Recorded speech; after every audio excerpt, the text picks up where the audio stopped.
Comment les pousser à se sentir coupables de t'avoir blessé? La vengeance discrète de Machiavel.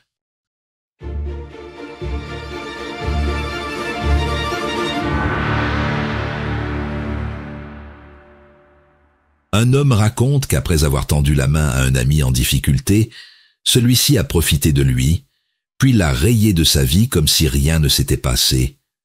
Aujourd'hui, cet ami sourit sur les réseaux sociaux, entouré, indifférent au mal qu'il a causé. Ce silence apparent est plus violent que n'importe quelle insulte. C'est l'injustice nue. Celui qui blesse dort paisiblement, tandis que celui qui subit porte le fardeau. Alors, dans cette situation, aurais-tu choisi d'attendre des excuses ou de reprendre l'avantage? Il arrive que les jeux de pouvoir se déroulent sous nos yeux sans que nous en mesurions l'ampleur. Croire que la vérité triomphe seule est une illusion dangereuse. Machiavel savait que la perception façonne la réalité bien plus vite que la justice. Tant que tu restes dans l'ombre du tort qu'on t'a fait, l'autre profite de ton silence.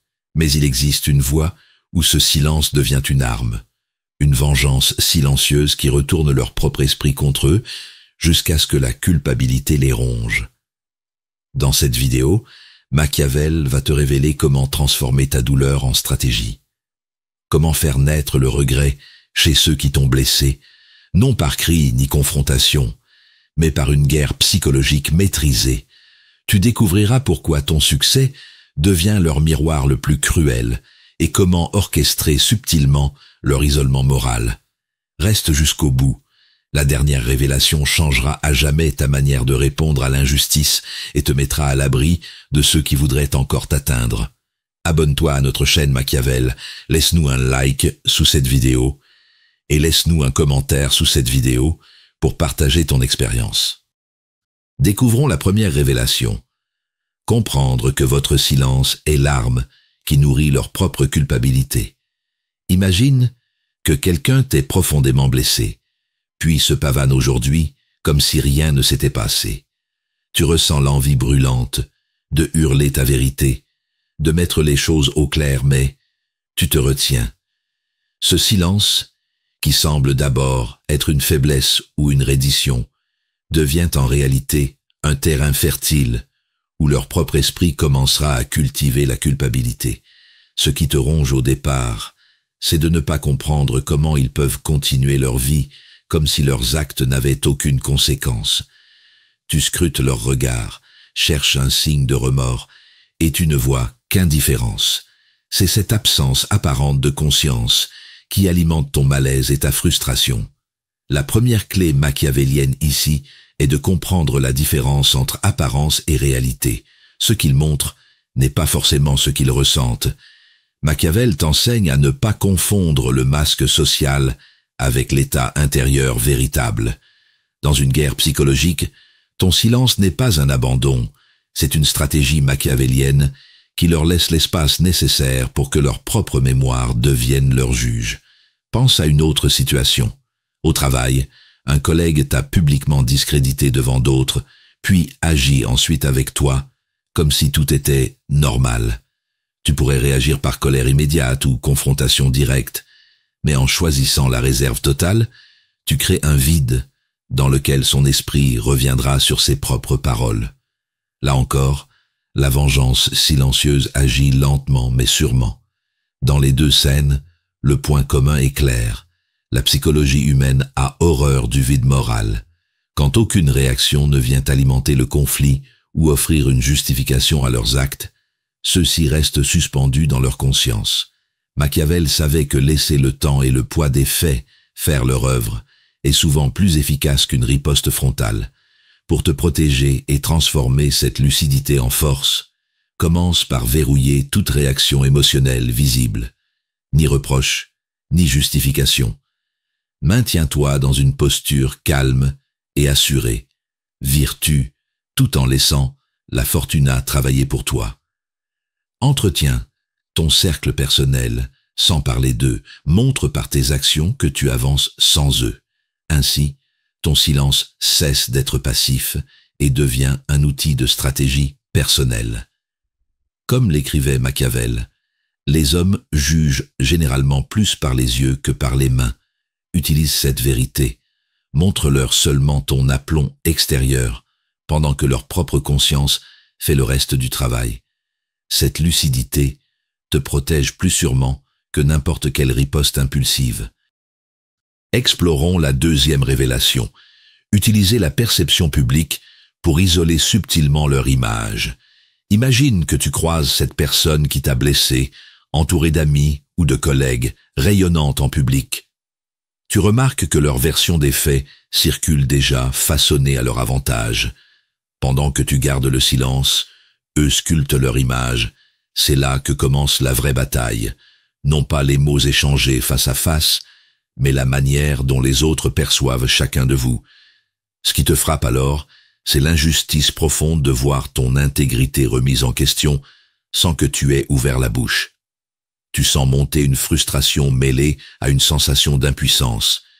Comment contrer un récit auquel tout le monde semble vouloir croire? La mécanique machiavélienne ici est limpide. L'apparence prime souvent sur la réalité. Machiavel t'enseigne à comprendre que dans une guerre psychologique, contrôler ta propre image vaut autant qu'exposer leurs fautes. Cette stratégie machiavélienne consiste à laisser paraître ta dignité intacte pendant que leur masque se fissure devant les yeux du public. Pense maintenant à un cercle familial où quelqu'un t'a publiquement rabaissé lors d'un repas.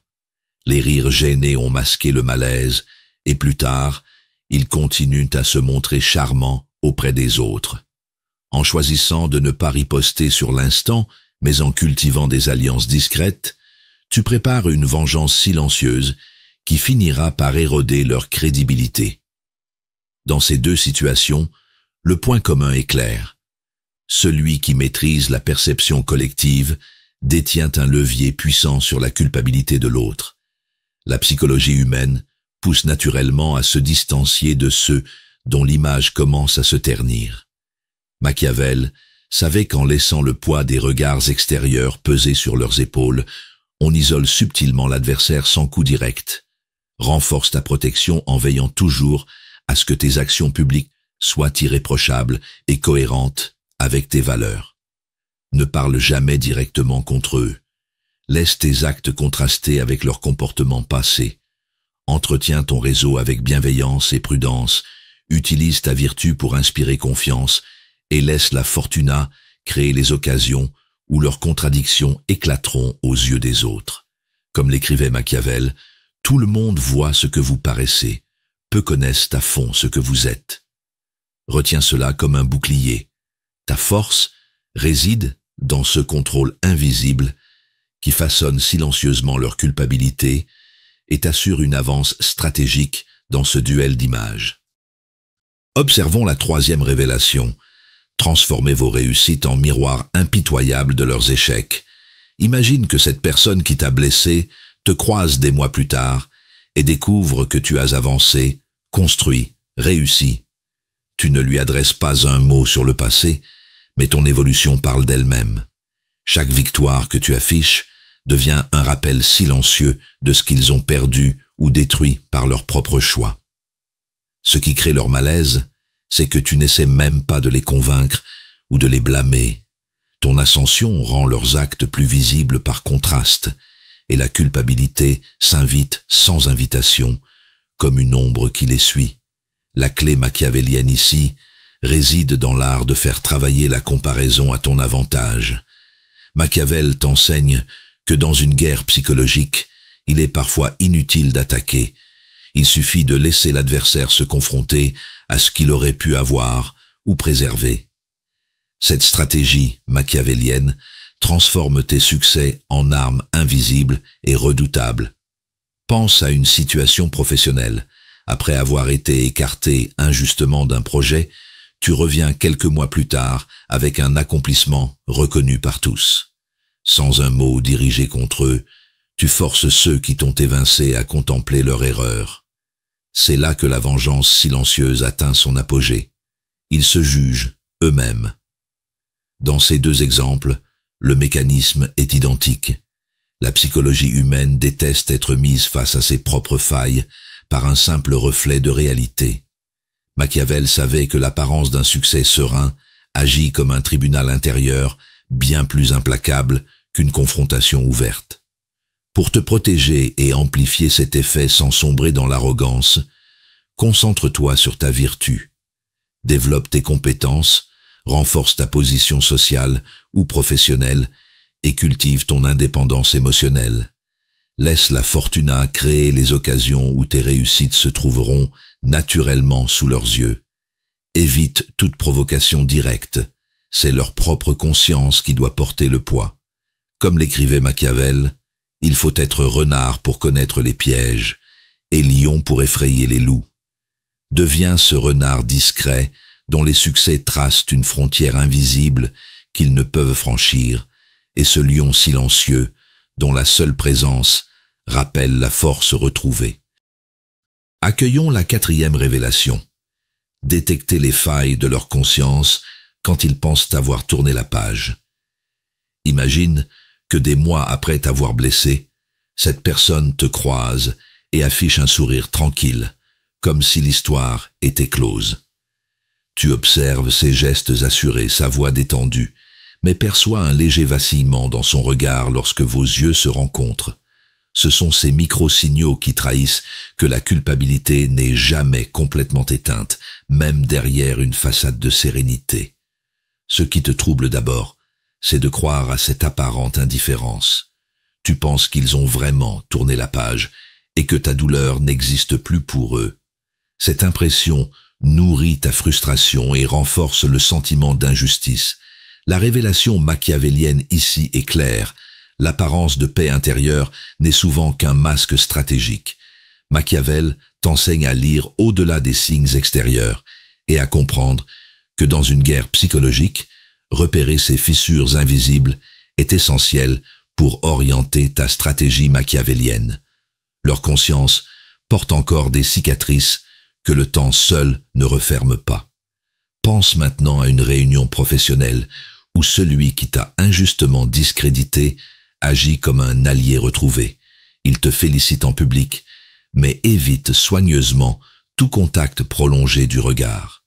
Ce malaise fugace est une faille, preuve que ta simple présence ravive la mémoire de ses actes, même s'il prétend le contraire.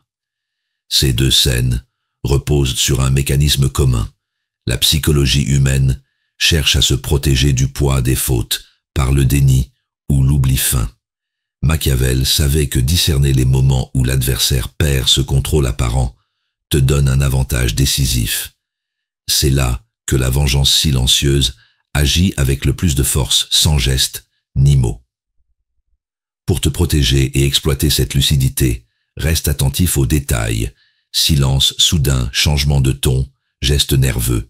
Ne comble jamais ces vides par des explications ou justifications. Laisse-les seuls face à ces éclats de vérité. Entretiens ta vertu par une posture calme et maîtrisée, laissant la fortuna créer les circonstances où leur propre esprit vacillera.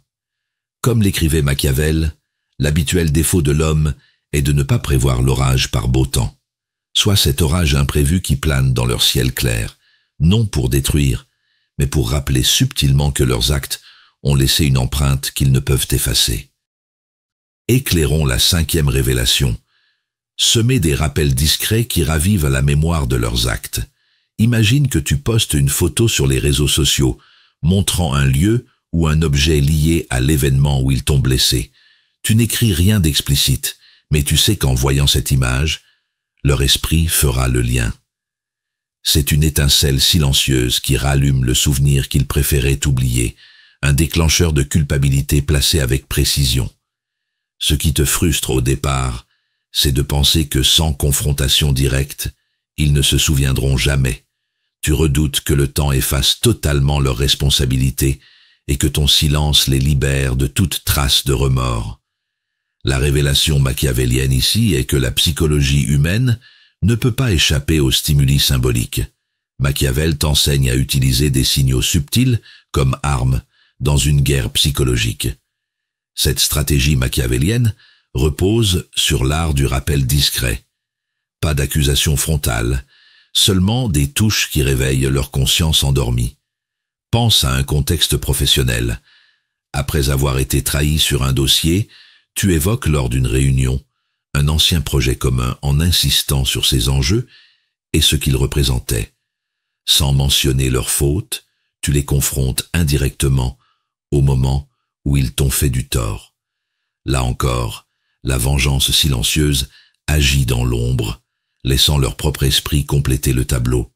Le point commun entre ces situations est clair. La culpabilité naît souvent du choc entre présent et passé. Les deux scènes exploitent le fait que la mémoire émotionnelle est malléable mais persistante. Machiavel savait qu'un simple détail pouvait fissurer l'apparence de sérénité et rouvrir une brèche dans leur défense psychologique. Pour te protéger et manier cet art avec prudence, choisis toujours des rappels ambigus, jamais d'attaque ouverte, mais des indices que seuls ceux impliqués peuvent interpréter. Utilise ta vertu pour rester maître de ta posture et laisse la fortuna placer tes rappels au bon moment. Ainsi, tu évites tout conflit direct tout en ancrant dans leur esprit le souvenir de leurs actes. Comme l'écrivait Machiavel, « Combien est suave la ruse qui conduit au but choisi et désiré !» Deviens cette présence subtile qui n'a pas besoin de mots pour rappeler que certaines blessures ne disparaissent pas, et transforme cette lucidité en force tranquille qui guide tes choix. Relevons la 6e révélation. Inversez la charge émotionnelle pour qu'il porte le poids de vos blessures. Imagine que tu rencontres à nouveau cette personne qui t'a blessé et que, loin de lui montrer ta douleur, tu lui offres un visage apaisé, presque bienveillant. Tu ne réclames rien, tu ne cherches pas à rouvrir le conflit. Au contraire, tu sembles avoir trouvé une paix qu'elle n'attendait pas. Cette absence de plainte devient un miroir où elle se voit seule, responsable du fardeau émotionnel qu'elle croyait avoir laissé. Ce qui te déstabilise au départ, c'est l'impression que ton silence l'a soulagée, comme si, en ne disant rien, tu avais effacé ses fautes. Tu ressens alors la frustration d'avoir porté la souffrance pendant qu'elle semblait libre et légère. La révélation machiavélienne ici est que la psychologie humaine est mal à l'aise face à une victime qui ne joue plus son rôle attendu. Machiavel t'enseigne que dans une guerre psychologique, retirer toute revendication explicite prive l'autre de justification et déplace sur lui la totalité de la culpabilité. Cette stratégie machiavélienne transforme ta posture en levier invisible. Plus tu parais détaché, plus le poids revient sur ses épaules. Pense à un contexte professionnel. Un supérieur t'a humilié en public devant l'équipe. Plutôt que d'exprimer ton ressentiment ou de chercher réparation immédiate, tu continues à travailler avec rigueur et calme, sans allusion directe à l'incident. Chaque échange courtois mais neutre lui rappelle implicitement son comportement passé, jusqu'à ce que son propre malaise devienne visible. Ces deux situations partagent un même ressort. Priver l'agresseur de tout exutoire émotionnel ou argumentaire le contraint à affronter seul ses actes. La psychologie humaine cherche toujours à réduire la dissonance cognitive. Or, en refusant tout affrontement ouvert, tu empêches cette réduction et entretiens sa tension intérieure. Machiavel savait qu'il n'est pas toujours nécessaire d'attaquer pour vaincre. Il suffit parfois d'obliger l'autre à se juger lui-même. Pour te protéger et appliquer cette inversion avec vertu, maîtrise ton langage corporel et verbal. Posture droite, voix posée, regard clair. Ne fais aucune allusion directe aux blessures subies, mais agis avec constance et dignité. Laisse la fortuna créer les situations où ta sérénité tranchera avec leur agitation intérieure.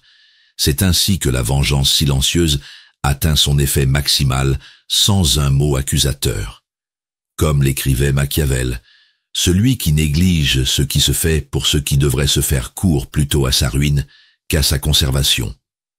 En choisissant de voir les choses telles qu'elles sont plutôt que comme elles devraient être, tu reprends le contrôle émotionnel et retournes le poids du passé là où il doit être. Osons la dernière révélation, les amener à devenir leurs propres juges, jurys et bourreaux.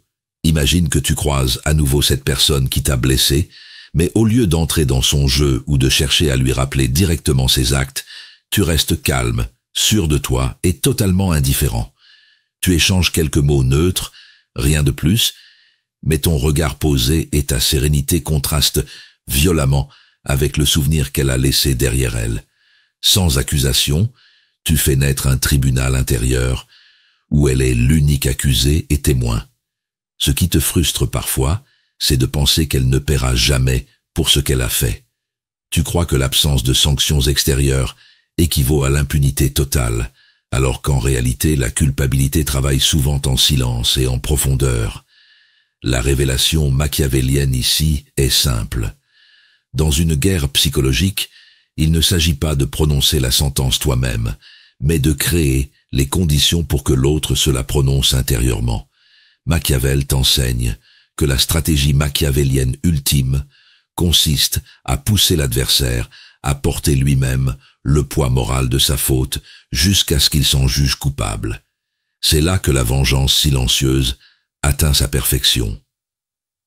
Pense à un contexte professionnel. Après une trahison ouverte, tu continues ton travail sans jamais évoquer l'incident.